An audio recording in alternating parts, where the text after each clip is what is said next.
Boa noite, irmãos. Vamos, antes de orarmos ao Senhor Deus pelos dízimos e as ofertas, suplicando as bênçãos do Senhor, gostaria de convidar os irmãos a abrirem as suas Bíblias em Filipenses, capítulo 1, verso 27.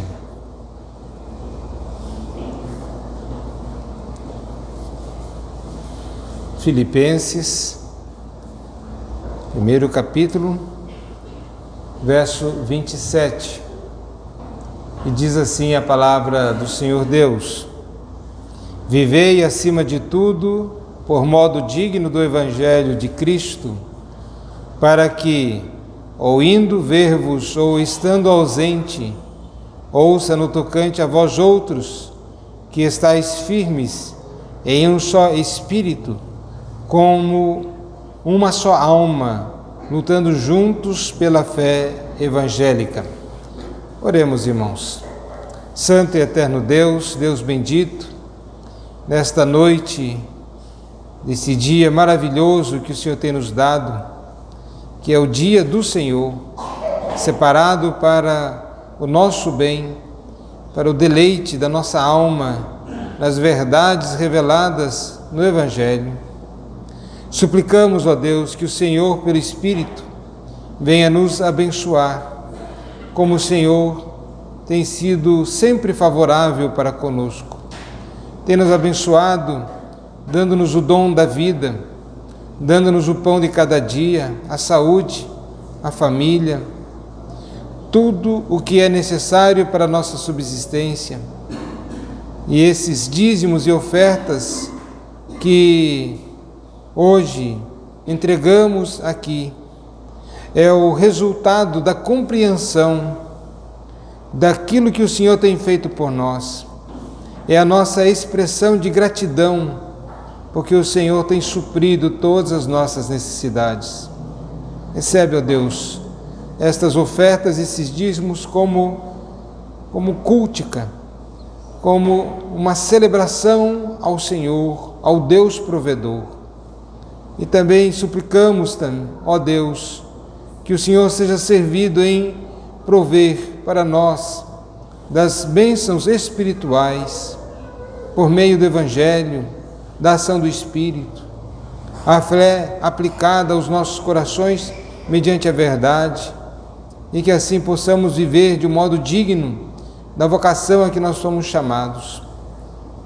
Nos abençoa, Senhor, com a Tua palavra nesta noite, e possamos sair daqui edificados e fortalecidos na fé, não só numa fé intelectual, mas uma fé que desemboca na vida prática. Assim nós oramos, ó Deus amado, em o nome do nosso Senhor e Salvador Jesus Cristo. Amém.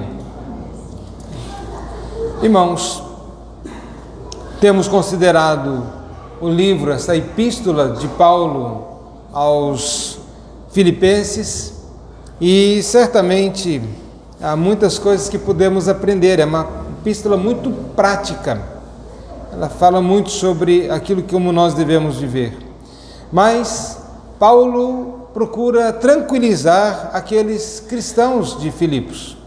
Devemos lembrar que ele está preso em Roma, e ele então escreve essa epístola àqueles cristãos amados, queridos, que vivem lá em Filipos. Eles eram irmãos muito amados. Seu ministério na Europa começa praticamente em Filipos. Quando ele sai da Ásia e vai para Filipos, ele tem aquele registro no livro de Atos, pregando aquelas mulheres que estão lá num lugar de oração, e Lídia é convertida por Deus. Deus abriu o coração dela, inclinou o coração dela para ela crer naquelas verdades, entendendo que a obra da salvação e a fé é algo que é dom de Deus, é a graça aplicada aos nossos corações. É claro que isso por instrumentalidade, por meio da palavra, mas é a ação do Espírito Santo. Houve aquela conversão, não somente de Lídia e outras pessoas, mas a própria casa da Lídia, ela é aberta para ser um ponto de pregação, uma congregação e uma igreja. Então nós vemos ali a disposição, uma conversão genuína, real, que dispõe o coração e a vida para servir ao Senhor. E não somente a conversão dela, daquela jovem endemoniada também, ela foi liberta. Depois o carcereiro também foi ele, e não somente ele, mas toda a sua família foram alcançados pela graça salvadora de Deus. E não esses exemplos ali do início do ministério do apóstolo Paulo em Filipos, é claro que não se resume a somente isto. Ele deixou uma igreja que estava se desenvolvendo, uma igreja que era muito firme. Então eles eram irmãos amados, e ele procura tranquilizar aqueles irmãos sobre o estado dele e a preocupação que eles tinham com relação ao apóstolo Paulo. Então eles mostravam assim o seu amor. Eles tinham uma relação muito estreita com o apóstolo Paulo. Entre todas aquelas igrejas, para os irmãos imaginarem, era uma igreja que contribuía fielmente e regularmente com o ministério do apóstolo Paulo. Estava lá contribuindo, auxiliando o ministério do apóstolo Paulo, por causa desta relação, aquela relação de profunda gratidão, de uma relação, puxa vida, não que Paulo seja Deus, mas Paulo foi um instrumento de Deus para a nossa conversão, para a transformação das nossas vidas, e nós somos eternamente gratos ao apóstolo Paulo. Então, havia essa relação com o apóstolo Paulo.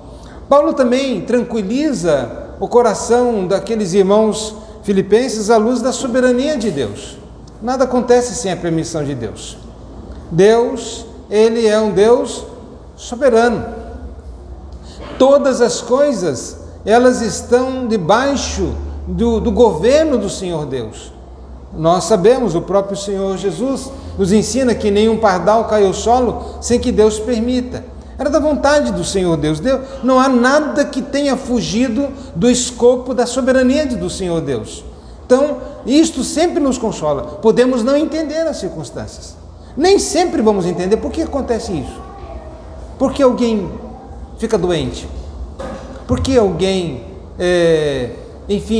sofre? Porque pessoas passam por tantas e tantas circunstâncias. Nós podemos não entender, podemos não compreender a razão dos acontecimentos, mas uma coisa temos como firme: Deus é um Deus soberano, e as coisas que acontecem de acordo com os propósitos do Senhor Deus. Portanto, ele tranquiliza aqueles irmãos à luz dos propósitos divinos. Deus tem um plano, Deus tem um propósito, mesmo nas coisas que aparentemente nos parecem ser obscuras. São coisas que levam a uma certa consternação, as dificuldades que vêm. Tudo tem um propósito, até a dor, até os momentos de dificuldades. Mas também à luz dos resultados.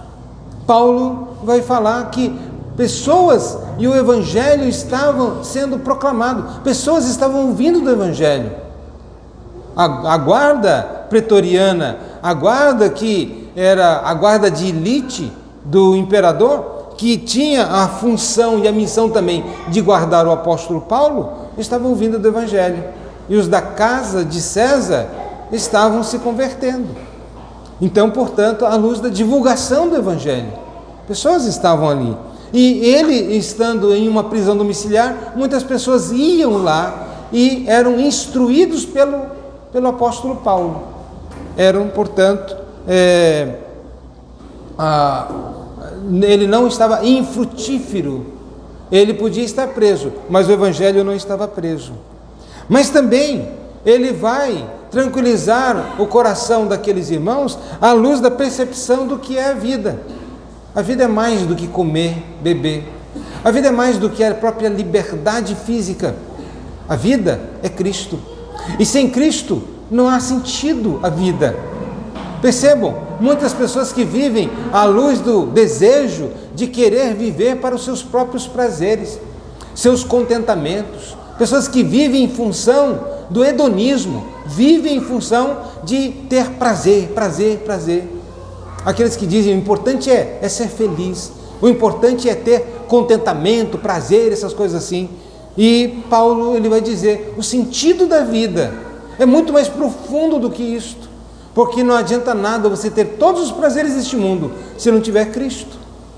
Não importa o que você possa ter neste mundo, e de que adianta ao homem ganhar o mundo todo se perder a sua alma? Qual é o sentido da vida? E ele vai dizer, o sentido da vida é Cristo. Para mim, eu estou preso aqui, mas isso não pode jamais, os homens não podem, as cadeias não podem, a prisão não pode, a tortura não pode me afastar do amor de Deus que está em Cristo Jesus, meu Senhor. Nada, absolutamente nada pode me afastar deste relacionamento com Cristo, ainda que torturado, ainda que sentenciado à morte, mas nada pode me afastar do amor de Deus em Cristo Jesus. É o sentido da vida. O viver é Cristo. E ele diz isso para aqueles irmãos: eu estou vivendo para Cristo. Portanto, tranquilize o coração de vocês. Não há nada fora de ordem aqui. Mas ele não somente fala que o viver é Cristo, e ele deseja viver para o bem da igreja também. Enquanto ele pode estar vivendo para contribuir para a edificação dos santos. Ele ama a igreja. O apóstolo é alguém que ama os irmãos, quer ver o bem dos irmãos, quer ver a edificação. Mas também, enquanto ele está vivo, enquanto na carne, ele também pode ser um instrumento para a salvação de pecadores.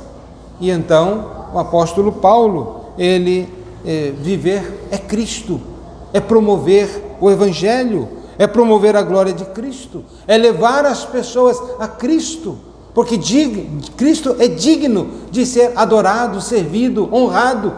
E as pessoas, quando não estão cumprindo isto, não estão cumprindo a sua missão existencial. E eu, portanto, eu preciso levá-las a que elas creiam em Cristo e sirvam a Cristo.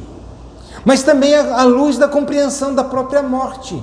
Para mim, o viver é Cristo, o morrer é ganho, é lucro. E por que é lucro? Em certo sentido, porque Paulo já havia combatido o bom combate da fé, havia completado já a sua carreira, ele já estava ciente de que estava nos seus dias finais, e ele então tem a certeza de que a morte, a própria morte, longe de ser algo terrível, é um descanso para o cristão. Apocalipse diz isso, né? Que para que nós descansemos das nossas fadigas. A vida é uma luta. A vida nos traz decepções, amarguras. A nossa vida aqui neste mundo traz frustrações. Quantas coisas passamos? Pessoas que amamos, que, enfim, são o motivo da nossa mais profunda dor, muitas vezes. Ou a natureza humana, como é capaz de enrolar, enganar, fazer tantas maldades.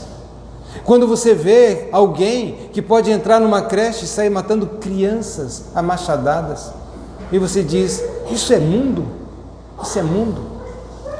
Há alguma razão para eu querer, desejar viver ad eternum neste mundo? Não há. Quando vemos as guerras, as tragédias e tantas coisas, para o cristão a morte é o descanso. É o descanso do seu trabalho.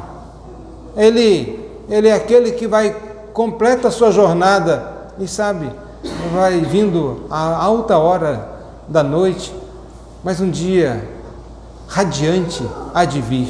Ele então aguarda essa passagem né, de um dia para outro, de um dia atribulado, cheio de infortúnios, e haverá o dia radiante, um dia glorioso. A morte também é uma promoção, bem, como nos diz também o salmista, né? Preciosa é aos olhos do Senhor a morte dos seus santos. Seria preciosa se fosse algo ruim? Absolutamente. Mas é claro que não está falando aqui que a morte é preciosa para todos, mas a morte é preciosa para os santos. É preciosa aos olhos do Senhor a morte dos seus santos. Ele estará sendo promovido, é aquele que estará deixando este mundo, mas ele estará indo para a glória. Portanto, ele não está perdendo absolutamente nada, ele está indo para a glória.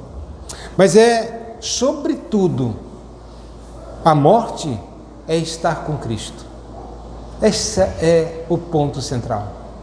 Estaremos com Cristo por toda a eternidade, com o nosso bendito Senhor, o nosso Salvador, o nosso Redentor, que nós amamos, e essa é toda a nossa razão de existência, estar com Cristo, aquele que veio a este mundo, morreu por nós, deu a sua vida, ao terceiro dia ressuscitou dentre os mortos, assim consumando a nossa redenção, e agora vamos estar por toda a eternidade diante do nosso bendito Salvador. Portanto, para nós, a morte é algo longe de ser, na filosofia cristã, longe de ser uma coisa terrível. Ela pode ser um momento até dolorido, até meio difícil, mas é um momento, como bem interpretou Policarpo, quando disseram: olha, você vai ser queimado vivo, e ele diz: olha, temei antes aquele fogo que não se extingue jamais. Esse aqui vai pagar rapidinho, esse aqui ele vai passar, mas temam aquele fogo que não passa nunca, jamais.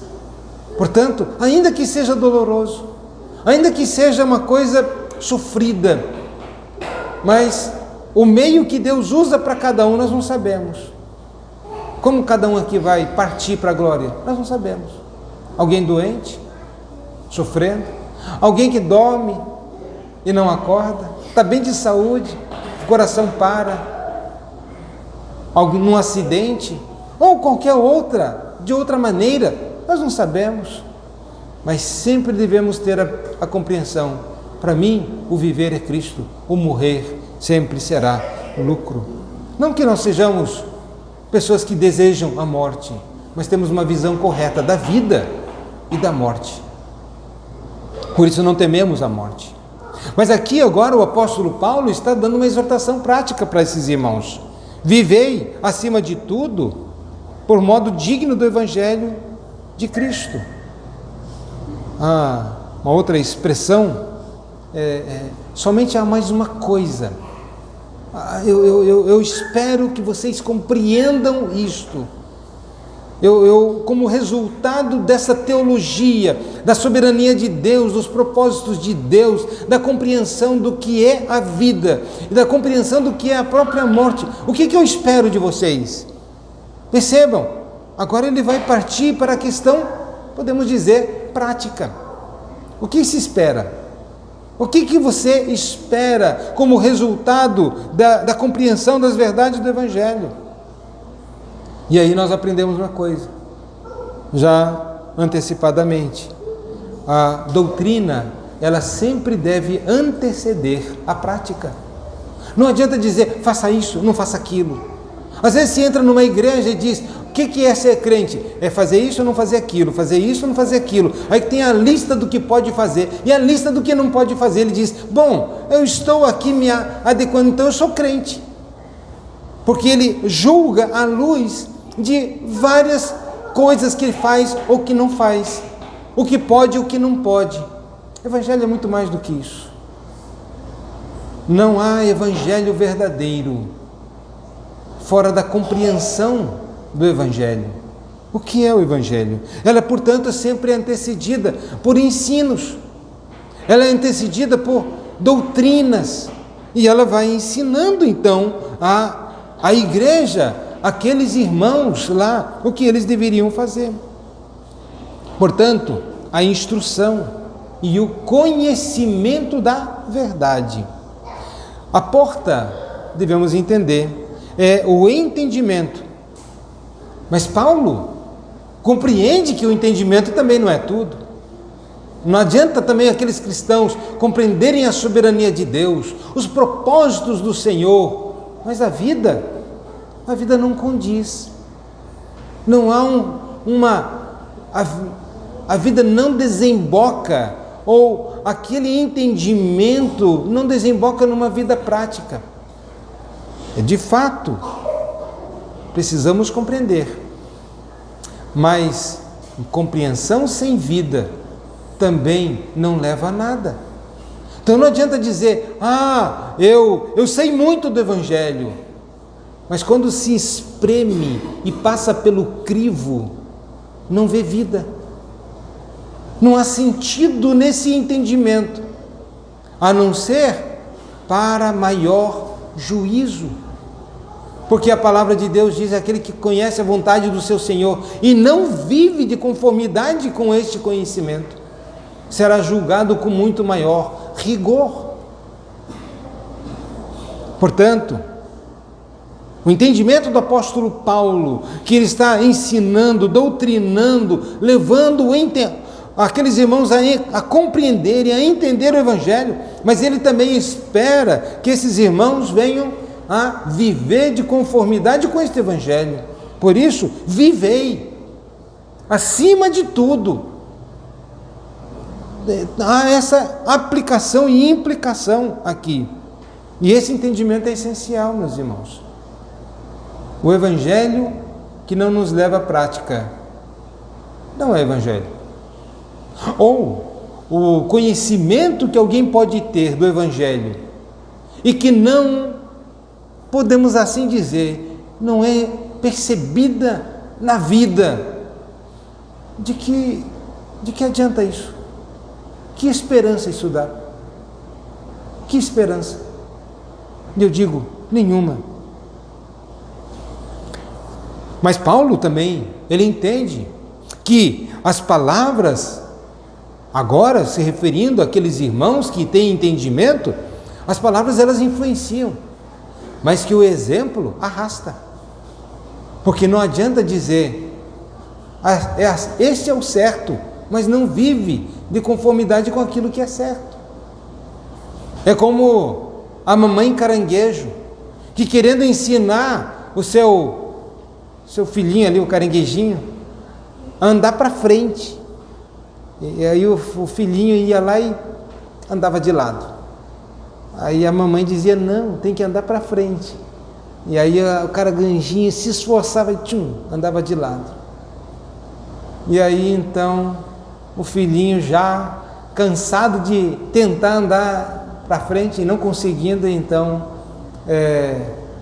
ou era o siri, sei lá, ele diz, mãe, mostra aí. E a mamãe foi andar e andou de lado. Às vezes é fácil dizer, mas Paulo está dizendo, olha, não adianta somente falar, tem que viver.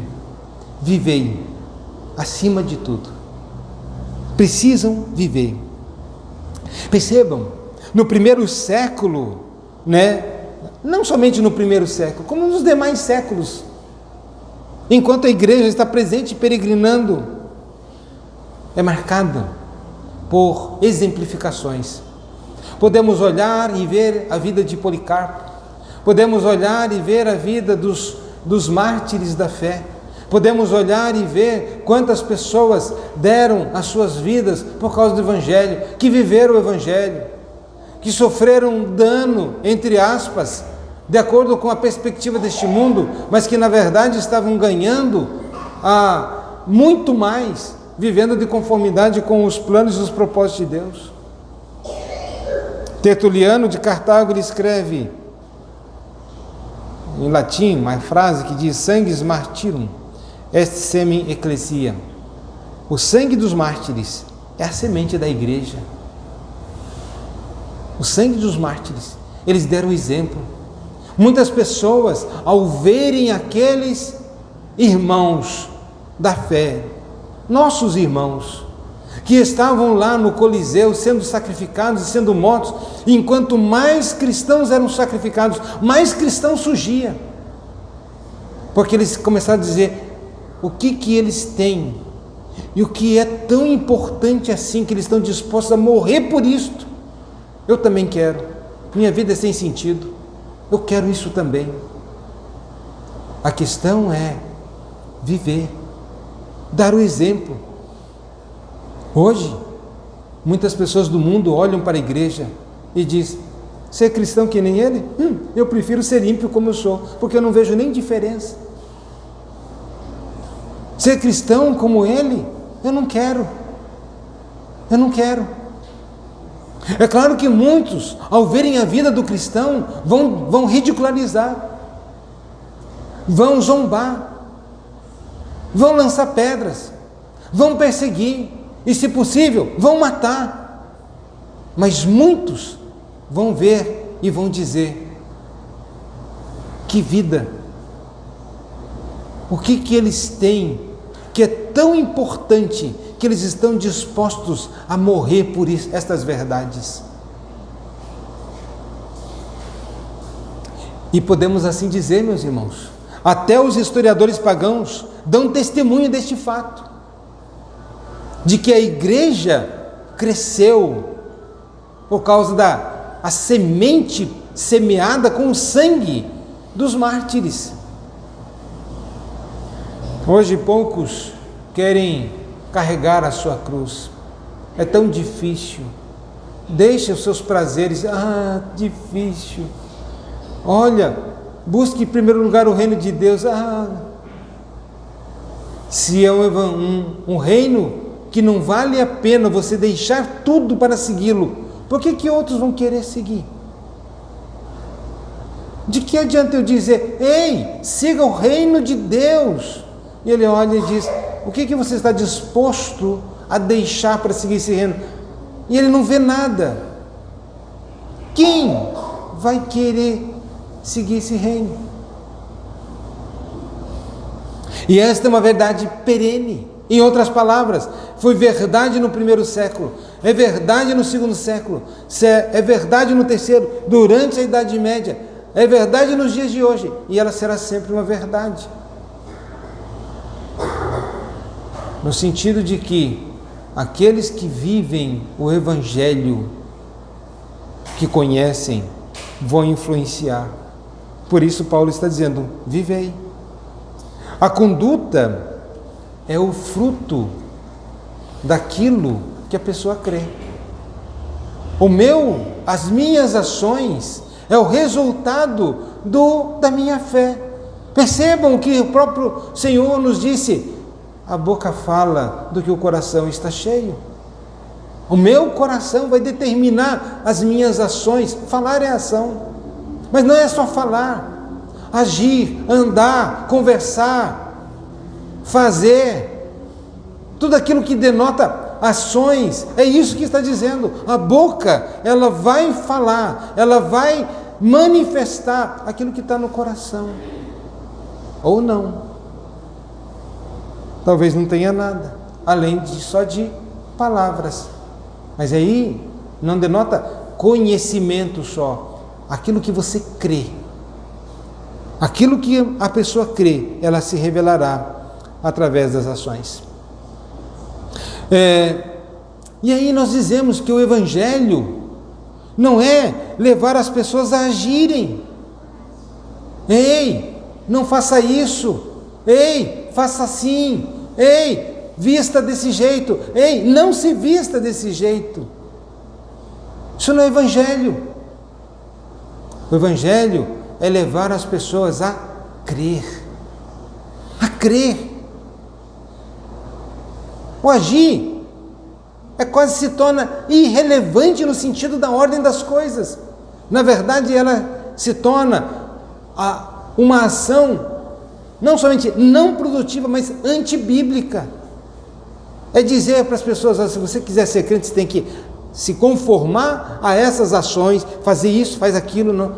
Então, isso é ser crente. Não, ser crente é manifestado na prática como resultado daquilo que ele crê. Portanto, é levar as pessoas a crerem. Por que as pessoas, os sábios, fogem do pecado? Porque eles creem que o pecado é uma coisa terrível. Por que o tolo corre para abraçar o pecado? Porque ele crê que o pecado traz satisfação, traz prazer, traz o contentamento, traz um sentido de vida. E aí ele vai, porque ele crê que aquilo é bom.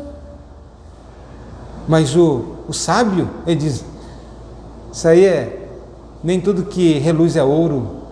O pecado, ele é uma pílula dourada, mas que na verdade não cura, ela mata. E por quê? Esse não é o método de evangelização, no sentido, faça isso, não faça aquilo, olha, você não pode mais fazer isso, viu? Você não pode fazer aquilo, ou você tem que fazer isso. Não, porque esse não é o método de evangelização, não é assim que Jesus ensinou.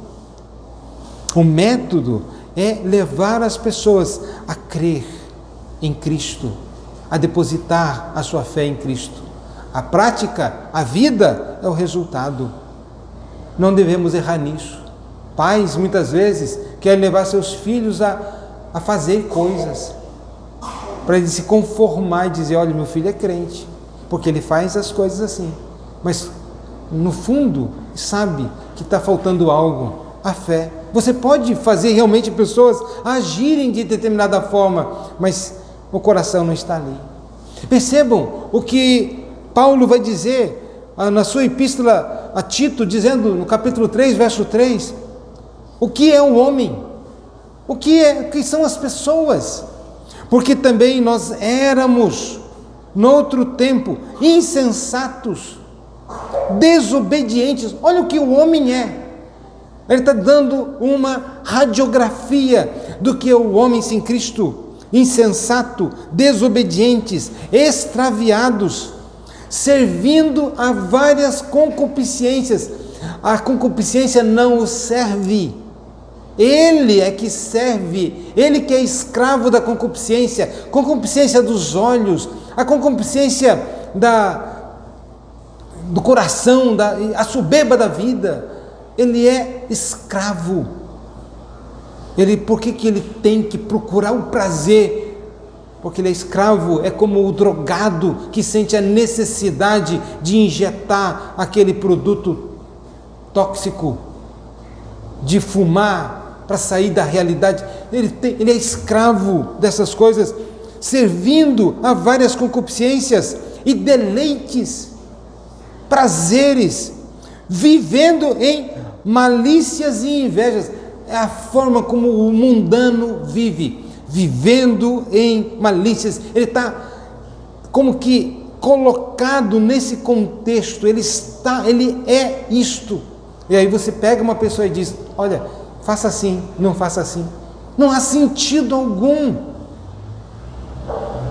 Vivendo em malícias e invejas, odiosas, odiando-nos uns aos outros. Essa é uma descrição do homem sem Cristo. Por isso, tem que levar-nos a crer. A crer. Agora, esta exortação só tem sentido aos convertidos. Ele não está falando ao mundo aqui. Olha, vivam. Olha, você aí, viva. Não há sentido. Só há sentido para aqueles que têm um novo princípio de vida. Aqueles que foram transformados, alcançados pela graça, que nasceram de novo, foram regenerados. Há um novo princípio de vida atuando no coração dele, um princípio de vida divino. Para esses ele vai dizer, agora vivam. É o resultado de uma nova vida. E assim, se alguém está em Cristo, nova criatura é. As coisas antigas se passaram, voltou à normalidade. Portanto, então, voltando aí os irmãos se aquietando, esta exortação só tem sentido aos conversos. aqueles que foram alcançados pela graça. A vida cristã, portanto, não é uma coleção de proibições, mas muita gente vê cristianismo desta forma. Erra de uma forma muito grande. A vida cristã é um princípio atuante no coração do regenerado, que atua. Ele faz porque o coração dele o conduz a isto. E ele quer viver de que forma? Ele quer viver agora, e o apóstolo Paulo vai dizer, digno do Evangelho. Digno, de uma forma digna deste Evangelho. Ou como convém. Há coisas que não convém, ele vai saber. Ele tem essa compreensão. Há coisas que não convém. Por exemplo, ele não diz lá uma relação, olha, não mintam, olha, não matem, mas aquele que tem um novo princípio de vida no seu coração, ele sabe que viver na mentira não convém aos santos, não convém viver na malícia, não convém viver na imoralidade, não convém viver no engano. Ele sabe. E isto, na verdade, não o satisfaz. O satisfazia em outra época. E que, na verdade, ele pensava que satisfazia. Mas quando ele percebeu, na verdade, ele não era o senhor da situação, mas ele era o escravo da situação. E aí, então, nós devemos pensar como se deve viver com Cristo. Como se deve viver? O apóstolo vai dizer, portem-se, em outras palavras, como cidadãos dos céus. Vivei acima de tudo por modo digno do Evangelho de Cristo. E aqueles cristãos de Filipos, eles eram uma colônia romana. Percebam, Roma havia conquistado muitas cidades, era um império, mas havia aquelas cidades, como se fossem cidades polos, que eram cidades, praticamente, era uma Roma fora de Roma. Eles seguiam as leis, não da localidade, mas seguiam as leis de Roma. Para eles, era motivo de orgulho dizer, eu sou da colônia de Filipos, nós somos uma colônia romana. As nossas leis, elas são as leis as mesmas que regem Roma. Nós somos então como que eram diferenciados daquelas outras que eram dominados. Não havia essa relação. Havia, portanto, cidades assim. E Filipos era algo assim. Paulo, portanto, está apelando para esse conhecimento prévio que eles têm sobre a cidadania romana que eles tinham. E dizer, olha o privilégio, vocês vivem, não adianta dizer somente, nós somos cidadãos romanos, se não vive como cidadão romano. Não, eles não somente diziam-se ser cidadãos romanos, mas viviam também como cidadãos romanos. E Paulo vai dizer, vocês devem agora se portar de uma outra forma, como cidadãos da pátria celestial. Portem-se como cidadãos da pátria celestial. Cumpra o dever como cidadão. Ter orgulho de ser cidadão dos céus e não vergonha. Veja o que o apóstolo Paulo vai dizer. Ele fala algo positivo usando o negativo. Não me envergonho do Evangelho. Sabe por que ele diz isso? Porque muitas pessoas estavam se envergonhando do Evangelho. Você é crente? Não sou. Nem fala direito. Ele não tinha orgulho de dizer, eu sou alguém que foi comprado, lavado pelo sangue de Cristo, eu pertenço a Cristo, eu agora sou de uma pátria celestial, meus pés estão na terra, mas os meus olhos e meu coração estão no céu. Eu estou caminhando neste mundo só aguardando a morte, porque para mim o viver é Cristo e o morrer é lucro. Percebam, há um cristão, eu sempre uso isso como exemplo, um cristão que ele começou a trabalhar numa empresa, e aí chegou no final de ano, tem aquele culto, né, de final de ano, onde as pessoas vão dar os seus motivos de agradecimentos e tudo mais, né, por aquilo que Deus fez, e ele chegou lá e dou graças a Deus, porque eu já trabalho tanto tempo na firma que eu estou trabalhando e ninguém ainda sabe que eu sou crente. Era alguém que se envergonhava do Evangelho. Ele achava que isso era uma grande vantagem. Eu já sou tanto tempo.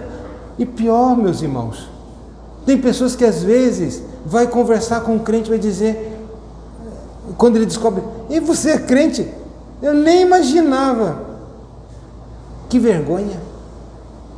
Que vergonha. Não há nenhum sinal externo, nada que indique que é crente.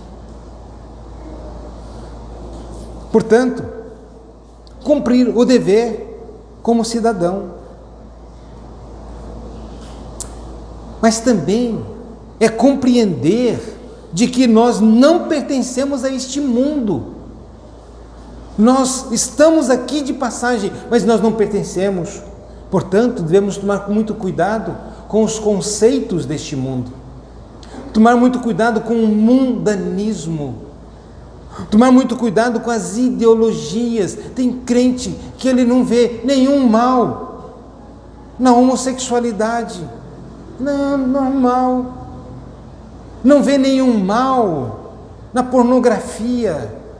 Não vê nenhum mal no expor a seu próprio corpo, quando nós somos templos do Espírito Santo. Não, todo mundo faz, todo mundo é assim. Ele assumiu a ideologia e os pensamentos do mundo, e ele acha que está tudo bem. Está tudo bem. Paulo ainda vai dizer em Tito,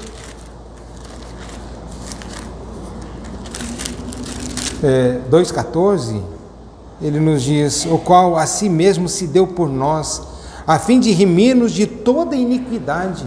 Olha o que Cristo veio fazer. Ele se entregou a si mesmo por nós, com a finalidade de remir-nos de toda iniquidade e purificar para si mesmo um povo exclusivamente seu, zeloso e de boas obras. Cristo veio fazer isto, e ele, em todo salvo, ele faz isso e fez isso.